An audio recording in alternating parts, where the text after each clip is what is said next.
නුවන් බෝපගේ ජනාරගල සන්ධානය නියෝජනය කරන්නේ.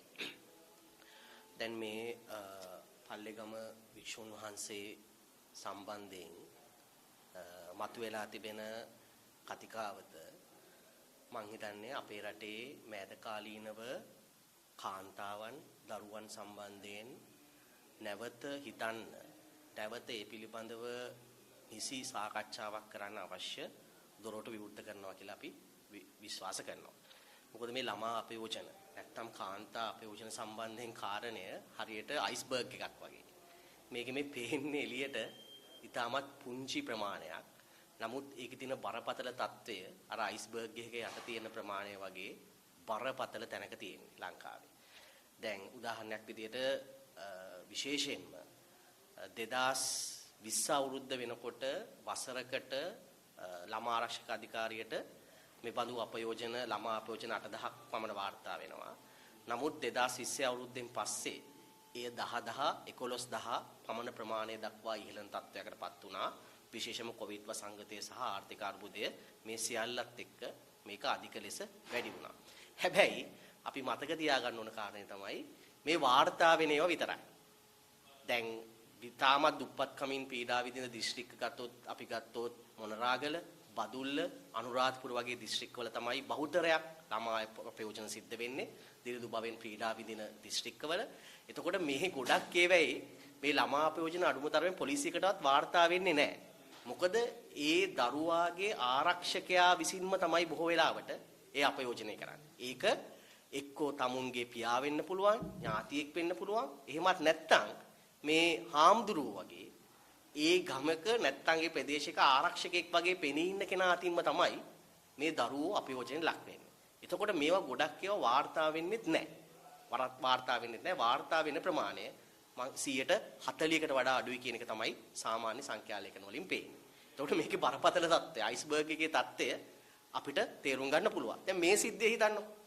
මේ සිද්ධිය මේ දැරියව මේ විදියට නිට්ටමු වේදී අහු නොවුනා නම් මේ හාමුදුරුවන්ගේ අපයෝජනයත් අදටත් රහසක්.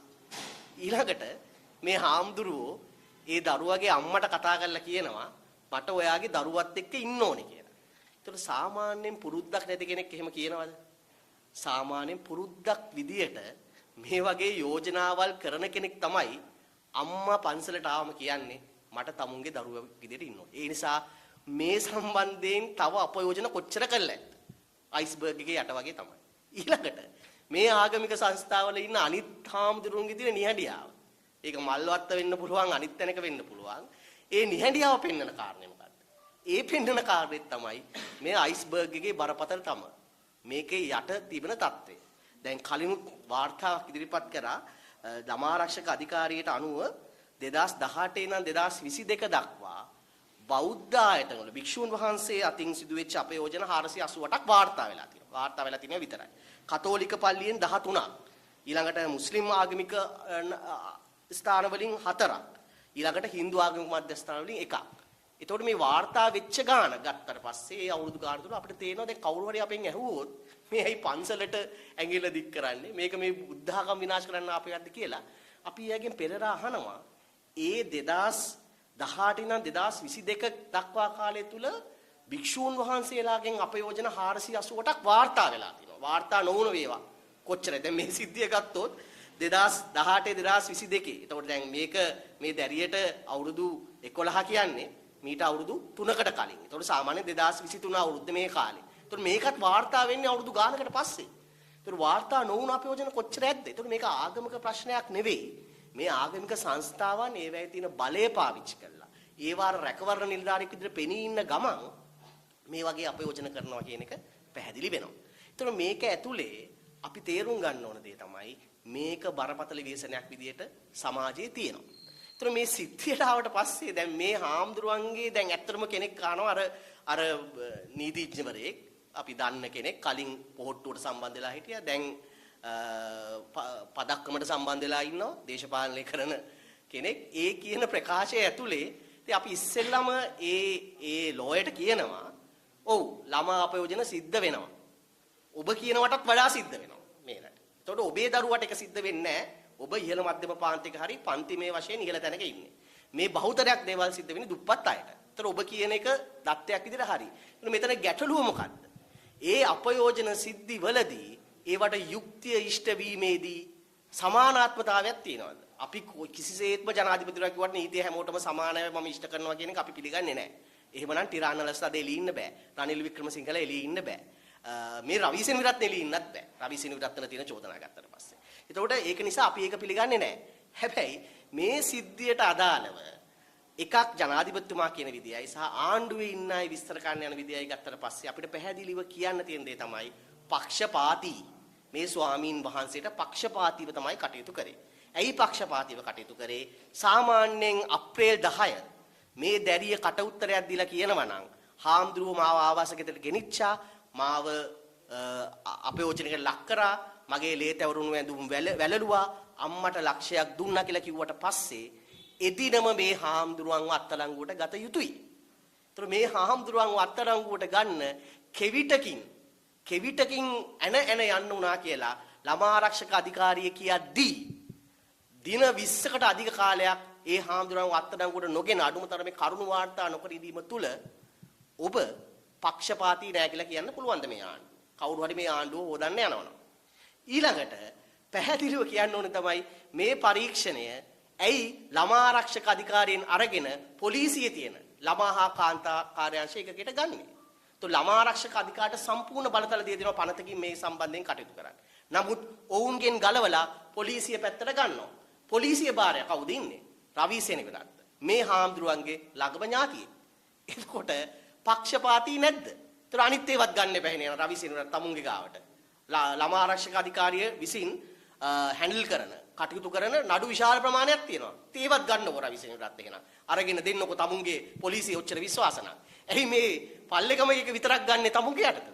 එතකොට පැහැදිලි ආණ්ඩුව පක්ෂපාතී. ආණ්ඩුවේ මේ නිලධාරීන් පක්ෂපාතී. ඊළඟට තුන්වෙනි කාර්යය තමයි අධිකරණයට බලපෑම් කරනවා. අපි පැහැදිලිව කියනවා අධිකරණයට බලපෑම් කරා. මේ බලපෑම් කරන එක කෝල් එකක් අරගෙන දැන් මේ සාමාන්‍ය අපි බලපෑම් කියලා හිතන්නේ කෝල් එකක් අරගෙන විනිශ්චයකාරයාට කතා කරලා මෙයාට අප දෙන්න කියනවා කියලානේ. તો එහෙම දේවල් උනාද කියලා අපි දන්නේ නැහැ. හැබැයි අනිත් විදිහටත් බලපෑම් කරන්න පුළුවන්. ඒ මොකද්ද බලපෑම? විනිශ්චයකාරවරයාගේ මතය හදනවා අප දෙන්න පුළුවන් තැනට. එහෙම හදන්නේ කොහොමද? සති දෙකක් ඇතුළත තුල සියලු පරීක්ෂණ අවසන් කියලා උසාවියට වාර්තා කරනවා. කොහොමද පරීක්ෂණ අවසන් වෙන්නේ? දැරියගේ ඇඳුම් ටික ගත්තා. ඇඳුම් ටිකේ DNA පරීක්ෂාවක් කරන්නේ නැහැ. දැරියගේ රුධිරය තියෙනවද? හාමුදුරුවන්ගේ ශුක්‍රාණු තියෙනවද? මේ දේවල් DNA පරීක්ෂණයකින් ගන්න ඕනේ. අරගෙන අධිකරණ කරුණු වාර්තා කරන්න ඕනේ. DNA වාර්තාවක් ගන්න නැතුව කොහොමද පරීක්ෂණ අවසන් වෙන්නේ? පරීක්ෂණ අවසන් වෙන්නේ නැහැ. ඊළඟට මේ හාමුදුරුවෝ දුරකථන ඇමතුම් අරන් තිනවා මේ දැරියට 84 වතාවක්.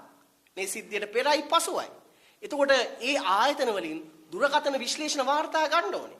ඒ විශ්ලේෂණ වාර්තා ගන්න නැතුව කොහොමද පරීක්ෂණ අවසන් කියන්නේ? එතකොට ඒව අධිකරණ ඉදිරිපත් කළා නැහැ. ඊට අමතරව මේ සම්බන්ධයෙන් ගන්න ඕන සාක්ෂි, පර්යේෂණ ශක්තිය, ඒ වගේම ආනුෂංගික අනිකුත් සාක්ෂි මේ කිසිම දෙයක් අරගන්න නැතුව පොලිසිය කරුණු දක්වන අධිකරණයට පරීක්ෂණ අවසන් කියලා. ඉතින් අපි සතුටු වෙනවා මේ වගේ සිද්ධියකදී සති දෙකකින් පරීක්ෂණ අවසන් කරන්න පුළුවන් නම් කොච්චර හොඳද කියලා. අරගලේ නඩුවල අවුරුදු 3ක් ගිහිල්ලා තාම පරීක්ෂණ අවසන් නැහැ. තවත් බොහෝ නඩුවල එහෙමයි.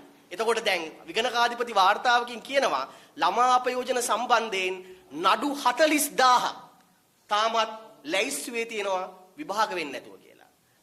පියවර ගන්න නැතුව කියලා. ඒතකොට මේ 40000ක් පොලිමේ තියෙද්දි එක සිද්ධියක පරීක්ෂණ අවසන් කරනවා සති දෙකකින්. එතකොට ඔබ කියන්නේ මේ ආණ්ඩුව පක්ෂපාතී නැද්ද කියලාද?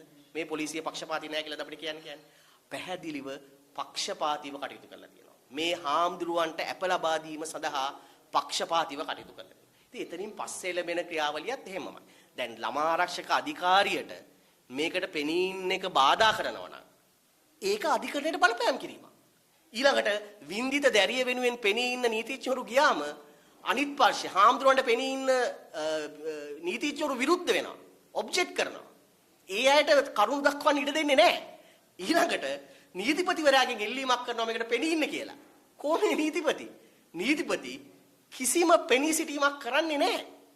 අපි දැක්කා නිට්ටපුයි සිද්ධියේදී නීතිපතිවරයාගේ තිබ්බ ඔහු ප්‍රකට කරපු ඒ හැකියාව අර කැමරා අරන් ගිහිල්ලා කැමරා විශ්ලේෂණ ගිහිල්ලා ලංකාවේ ප්‍රථම වතාවට කැමරා විශ්ලේෂණ වාර්තා ඇතුළත් කළා ඒ අයව වැරදිකරුවන් කරා. මේ නඩුවල නීතිපති අඩුතර පෙනී ඉන්නේවත් නැහැ. අරගලේ නඩුවල නීතිපති ඇවිල්ලා අපදෙනවට විරුද්ධ වෙනවා. මේ වෙයි පෙනී ඉන්නේ නැහැ. දැන් මේ වෙනකොට අර මధుර ජවනිකා වගේ ටීවී වල යනවා. පාස්කු නඩුව අරගෙන අද මෙහෙමයි අද නීතිපති මෙහෙමයි කරේ කියලා. ඔය නීතිපතිම හිජාසිස්බුල නඩුවේදී ඇවිල්ලා මේ තමයි මහමුලකාරයා කියලා කිව්වා. දැන් ඇත්තටම මහමුලකාරයා සමහරට අත්අඩංගුවට අරගෙන ඇති කියලා අපි හිතමුකෝ. ඒ හිතු උනත් ඒ ජවනිකාවල නීතිපතිගේ හැසිරීමයි මේ සිද්ධියේ නීතිපතිගේ හැසිරීමයි ගත්තට පස්සේ අහසට පොළොව වගේ. නීතිපතිවරයා වෙනුවෙන් පෙනී සිටීමක් වෙන්නේ නැහැ. ඒ කියන්නේ මේ ආණ්ඩුව පක්ෂපාතී. එතකොට මේ හාමුදුරුවන්ට අප ලබා දීමට අවශ්‍ය පරිදි අධිකරණයට බලපෑම් කරනවා. ඒක අර ඍජු බලපෑම් නෙවෙයි නීතියේ තියෙන ප්‍රතිපාදන ඇතුලෙන් බලපෑම් කරනවා. එතකොට අපිට තියෙන දේ තමයි කෙනෙක් අපාරන් තමුන් අවසාන වශයෙන් කවුරුත් මේක වරදවා ගන්න ඕනේ නැහැ නීතිය දන්න කෙනෙක්. කවුරු හරි නීතියෙන් වැරදකරු කරනකම් ඌ නිවැරදි කරුවෙක් කියලා ආප්තයක් තියෙනවා. ඒක ප්‍රශ්නයක් නැහැ. අප පිට එළියේ ඉන්න එක ප්‍රශ්නයක් නැහැ. හැබැයි අප ලබා දීම සඳහා සහාය වෙන ලෙස සියලු පරීක්ෂණ කටයුතු මෙහෙයුවා නම් ඒක පක්ෂපාතීකමක් නීතියට වැරදි ලෙස නීතිය තමුන්ගේ අතර ගැනීමක් කියන එක අපි පැහැදිලිව කියනවා. ඉතින් මෙතනින් පස්සේ වෙන්නම් පුළුවනොත් ওই දෙයම තමයි. මොකද ලංකාවේ ළමා අපයෝජන සිද්ධිවල කාන්තා අපයෝජන සිද්ධිවල නඩු වහන්න යනවා අවුරුදු 5ක් 10ක්. ඒ 5ක් 10 ඇතුළේ දැඩි වියන් තවදුරටත් විවාහ වෙනවා. ඔවුන්ට දරුවන් හැදෙනවා. ඊට පස්සේ ඔවුන් මේ නඩු වලට පෙනී ඉන්නේ නැහැ. ඔවුන් සමාජය ඉස්සරහට එන්න මැලි වෙනවා. ඒතර මේ සිද්ධිවල සමහර අය ඊට පස්සේ සාක්ෂි දෙන්න එන්නේ නැහැ. ඒ අතර මුදල් බලය පාවිච්චි කළා. දැන් මෙතනත් අම්මට ලක්ෂයක් දුන්නාම කියනවනේ මුදල් බලයනේ. ඒ මුදල් බලයම පාවිච්චි කළා සාක්ෂිකරුවන් එන එක නතර කරනවා. මේ සියල්ල සිද්ධ වෙනවා. එතකොට මේ වගේ අවස්ථාවක අප ලබා නොදීම සඳහා අධිකරණයේ සලකා බලන කරුණක් තමයි සාක්ෂිකරුවන්ට බලපෑම් කිරීම. එකම ගමේ තමුන්ගේ පන්සලට එන අම්මා කෙනෙක්ගේ දරුවෙක්ට මේ හාමුදුරුවන්ට බලපෑම් නොකර ඉන්න පුළුවන්ද? මේ ස්ථානයට ආපු හාමුදුරුවෝ මාස් දාගෙන ආපු හාමුදුරුවෝ තමුන්ගේ මූණ පෙන්නන එකවත් බිය වෙලා මේ ආපු හාමුදුරුවරුන්ගෙන් මේ සාක්ෂිකරුවන්ට බලපෑම් නොවේද ගම්වල ඉන්න? මොකද ගම්වල කියන ආයතනවල පන්සල් වලට තියෙන බලය අපි දන්නවා. ආගමික ස්ථානවල තියෙන බලය දන්නවා. එතකොට බලපෑම් නොවී තියෙයිද? අනිවාර්යයෙන් එහෙම තත්වයක් මේකේ තියෙනවා. එහෙම තත්වයක් ඇතුළත තමයි මේ අප ලබා දීම සිද්ධ වෙන්නේ. ඊළඟට මේකේ මහජන කැළඹීමක් මේක ඇතුළේ තියෙනවා පැහැදිලිව. සමාජ මාධ්‍ය එක ලෝය කෙනෙක් අහනවා සමාජ මාධ්‍ය වල වෙන කැළඹීම් මහජන කැළඹීම් නෙවෙයි කියලා. නෑ සමාජ මාධ්‍ය කියන්නේ එක හරස් කඩක්. මේ සමාජය දැන් සමාජ මාධ්‍ය හරහා තමයි මිනිස්සු ඇක්ටිව් වෙන්නේ. ඒතකොට සමාජ මාධ්‍ය වල මේකට එන විරෝධය අඳුර ගන්න පුළුවන් නම් මේක ඇතුළේ සමාජ කැළඹීමක් තියෙනවා. එහෙම අවස්ථාවක අධිකරණයට අප දෙන්න බෑ. නමුත් ඒ කරුණු කිසිවක් ඉදිරිපත් කරන්න නීතිපතිගේ නියෝජිතයෙක් නෑ. ළමා ආරක්ෂක අධිකාරියට ඒවා ඉදිරිපත් කරන්න අවශ්‍ය ඉඩකඩ ලැබෙන්නේ නැහැ. ඒ தত্ত্বය ඇතුලේ තමයි එහෙම බලපෑමක් වක්‍ර බලපෑමක් කළා තමයි මෙතන අප ලබා ගැනීම සිද්ධ වෙන්නේ. ඉතින් මේක ඇතුලේ මේ දරුවට යුක්තිය ඉෂ්ට වේද කියන බරපතල ගැටලුව තියෙනවා. දැන් අපිට තියෙන ප්‍රශ්නේ තමයි දැන් ජාතික ජනබල බලවේගයේ දැන් ආණ්ඩුවනේ. ඒතකොට ජාතික ජන බලවේගයේ ආණ්ඩුවේ ඔවුන්ගේ ප්‍රතිපත්ති ප්‍රකාශය. ඔවුන් මොනවද කියන්නේ? ඔවුන් කියනවා ජාතික ළමා ආරක්ෂක අධිකාරිය සහ පරිවාර සහ ළමා ආරක්ෂක සේවා වැනි ආයතන අතර සම්බන්ධීකරණය විධිපත් කිරීම හා ආයතනවල ධාරිතා වර්ධනය. ළමා ආරක්ෂක අධිකාරියේ නීතිඥවරයෙක් නැහැ හරියට. දිස්ත්‍රික්කයකට එක ගානේ මේ ළමා අඩුම තරමේ අපයෝජන වැඩි දිස්ත්‍රික්කයකට එක ගානේ ලෝය කෙනෙක් නැහැ ළමා ආරක්ෂක අධිකාරිය. ඇමතිතුමිය මේ ඇමති ධූරේ අරගෙන දැන් අවුරුදු 1කමාර පයින්නවා. ඒවට අවශ්‍ය ප්‍රතිපාදන දීලා නැහැ. ළමා ආරක්ෂක අධිකාරිය අකර්මණ්‍ය වෙලා ප්‍රතිපත්ති ප්‍රකාශයේ කියනවා මේ ආයතන එකතු කරලා වැඩපිළිවෙලක් හදනවා. එකතු කරලා නෙවෙයි මේ ආයතන විතැන් කරලා තියෙන්නේ. අඩුම තරමේ මේ ආයතන වලට එන්නවත් ඉඩ දෙන්නේ නැහැ. ඒක නිසා තමයි අර කියන්නේ කෙවිතක් අරන් මට යන්න සිද්ධ වුණා කියලා. ඒතකොට මේ ප්‍රතිපත්ති ප්‍රකාශය කොහෙද වෙන්නේ? ඊළඟ නීතිමය ප්‍රතිසංස්කරණ ගැන කියනවා. ළමා හා තරුණ තැනැත්තන්ගේ පනත ඊළඟට දරුකමට හදා වඩා ගැනීමේ පනත, අයාල ආඥා පනත, නිවාස ආඥා පනත වැනි නීති සමාලෝචනය කළා සංශෝධනය කරනවා. අපි අහනවා අවුරුදු 1කමාරක් ඇතුළත මොකක්ද ගෙනාවු නීතිය මේ 159ක් තියාගෙන දරුවන් වෙනුවෙන් කාන්තාවන් වෙනුවෙන් කිසිම නීතියක් ගේන්න අපොසත් වෙලා තියෙනවා. ඊළඟට අර කෝපරල් පනිෂ්මන්ට් මේ ආයතන වල පාසල් වල තියෙන පනිෂ්මන්ට් නැති කරන්න පනතක් ගෙනවා නීතියක් ගෙනවා පහුවෙන්ද මේක ගේන එක යට කරා අයින් කරා. ඒ කියන්නේ නීති ගෙනාවේ නැහැ විතරක් නෙවෙයි යම්කිසි නීතියක් ගේන්න තිබ්බ ඉඩකඩ පවා අවුරුද්දකට ලක් කරා පාර්ලිමේන්තුවේ 159ක් තියාගෙන. එතකොට මේ ආණ්ඩුව මේවට උත්තර දිය යුතුයි. පැහැදිලි විවේචනයක් තියෙනවා. මම කියන්නේ විපක්ෂය ගැන කතා කරලා වැඩක් නැහැ. නාමල් රාජපක්ෂ වේවා, රනිල් වික්‍රමසිංහ හෝ වේවා, සජිත් ප්‍රේමදාස වේවා. අර ඇටිකේල් කහපු උගුඩුව වගේ මේ පන්සල් කියන ආයතන, මේ ආගමික ආයතන වලට බියෙන් ඒ ආගමික ආයතන වල තියෙන බලය තමුන්ගේ බලයේ කොටසක් ලෙස දකිමින් මේවා විවේචනය කරන්නේ නැති, මේවා සම්බන්ධයෙන් අදහසක් දක්වන්නේ නැති අය ඉන්නවා. තමුන්ගේ හෙන්චයියෝ දාලා වක්‍රව කියනවා හාමුදුරුවෝ පව්, මේ ළමයා ලිංගික ශ්‍රමිකයෙක්, ඒක නිසා මේ වැරදි සාක්‍රිය තමුන්ගේ හෙන්චයියෝ දාලා කියනවා. තමුන් ප්‍රසිද්ධිය කියන්නේ නමුත් මුනිවත රකින්නවා මේක සම්බන්ධයෙන්. ඒතකොට මේ සමාජයක් විදියට අපි බිය වෙන්න ඕනේ. මේ පත්වෙමින් තියෙන தත්ත්වය පිළිබඳ, අපේ දරුවන්ගේ අනාගතය පිළිබඳ අපි බිය වෙන්න ඕනේ. කාන්තාවන්ගේ අනාගතය පිළිබඳ බිය වෙන්න ඕනේ. ඉතින් අපි පැහැදිලිව කියන කාරණය තමයි දැන් මේ ආණ්ඩුව තමුන්ගේ ප්‍රතිපත්ති ප්‍රකාශයේ තවත් කටයුත්තක් කියන. ඒ තමයි දරුවන් සම්බන්ධයෙන්, ළමා අපචාර සම්බන්ධයෙන් නඩු විභාග කිරීම සඳහා විශේෂ මහා අධිකරණ පිහිටවනවා කියලා කියනවා. දැන් විශේෂ මහා අධිකරණ පිහිටවනවා බංගලා අරගෙන, ඒ බංගලා අධිකරණ බවට පත් කළා නීතිචරුන්ටවත් පෙනී ඉන්න දෙන්නේ නැතුව තමුන්ට දේශපාලන වාසි තියෙන නඩු. දේශපාලන වාසින් තියෙන නඩු එකරැයින් අහලා ඉවර කරන විදිහේ ප්‍රතිපාදන හදමින් දැන් කොළඹ හතේම අධිකරණ 5ක් 6ක් හැදුවා. අපි කියන්නේ හොඳයි. තමුන්ගේ ප්‍රතිපත්ති ප්‍රකාශයේ කියනවා කාන්තාවන් හා ළමුන් සම්බන්ධයෙන් වෙන අපයෝජන සම්බන්ධයෙන් විශේෂ මහා අධිකරණ හදන කළා. මේ ආණ්ඩුව අවංක නම්, මේ ආණ්ඩුව අර හාමුදුරුවන්ට පක්ෂපාතී නැත්තම් ඔන්න අවස්ථාවක් තියෙනවා. විශේෂ මහා අධිකරණයක් හදන්න අනුරාධපුරේ හදලා මේ නඩුව අහලා ඉක්මනට ඉවර කරන්න. අගවිනිසුතුමාට ඒක දැනුම් දෙන්න. අගවිනිසුතුමා මේ නඩුව ඉක්මනට අහන එකට හරි උනන්දු වෙන්නේ, ඉස්සලා කැපවීමෙන් වැඩ කරනවනේ කියලා මේ හාමුදුරුවන් සම්බන්ධයෙන් විශේෂ අධිකරණයක් පීඨවලා මේ නඩුව අහන්න. ඒ අහන්න කියන්නේ වෙන දෙයක් නිසා නෙවෙයි. කවුරුත් හිතන්න ඕනේ මේ හාමුදුරු කෙනෙක් නිසා සමාජ අවධානය ගත කියලා. ඔව්, මේකට සමාජ අවධානයක් තියෙනවා. ඒ සමාජ අවධානය අපි පරිවර්තනය කරන්න ඕනේ සමාජ පරිවර්තනයකට. මේකෙන් පණිවිඩයක් සමාජයට දෙන්න ඕනේ. මේ රටේ දරුවන්ගේ ආරක්ෂාව පිළිබඳව අපි අපේ පණිවිඩයක් සමාජයට දෙන්න ඕනේ. ඒ කැපකිරීම ආණ්ඩුවට තියෙනවා නම් මෙතෙක් ඔබ අසමත්, ඔන්න අවස්ථාවක් තියෙනවා. ඕන්නම් ඔබ සමත් කියලා පෙන්වන්න. ඕන්නම් ඔබට පෙන්වන්න මේකෙදී ඔබ පක්ෂපාතී නෑ කියලා. ඒක නිසා මේ සිද්ධියේදී අපි සම්පූර්ණයෙන්ම ආණ්ඩුවේ ක්‍රියාවලිය, ආණ්ඩුවේ මේකට මැදිහත් වීම අපි සම්පූර්ණයෙන්ම ප්‍රතික්ෂේප කරනවා. ඒ මැදිහත් වීම සම්බන්ධ අපිට තියෙන සම්පූර්ණ විවේචනයක්.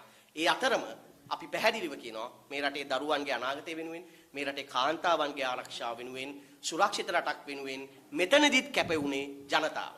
සමාජ මාධ්‍යවල කැළඹීම ඇති කරේ ජනතාව.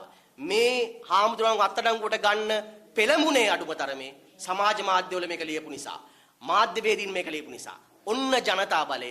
අපි ජනතාවට කියනවා ඔබ නැවත නැවතත් අර අරගලයෙන් පසු බිහි වුණු සමාජයේ ඔබ ඉන්නේ. අපි ඒ ගැන සතුටු වෙනවා. අරගලයෙන් පසු බිහි වූ සමාජය සක්‍රීය සමාජයක්. ඒ සමාජය තමයි ජනතා බලයෙන් මේ හාමුදුරුවන්ව අඩුමතරමේ අත්අඩංගුවට ගන්න එකට පවපත් කරේ. අපි ජනතාවට ආරාධනා කරනවා ඒ ජනතා බලය තවත් අපි ප්‍රවර්ධනය කරමු. ප්‍රවර්ධනය කළා ජනතාවගේ බලයෙන් මේ ආණ්ඩු, මේ නකුට වනවන බලයේ තියෙන පැත්තට කෙලහලන මේ ආණ්ඩු කණෙන් අල්ලලා, මේ විපක්ෂ කණෙන් අල්ලලා දනගස්සලා ඒ සමාජයට අවශ්‍ය ආරක්ෂාව, කාන්තාවන්ට අවශ්‍ය ආරක්ෂාව, දරුවන්ට අවශ්‍ය ආරක්ෂාව දෙන තැනට මේ ජනතා බලය ගොඩනගමු කියන ආරාධනයක් අපි මේ රටේ ජනතාවට කරනවා.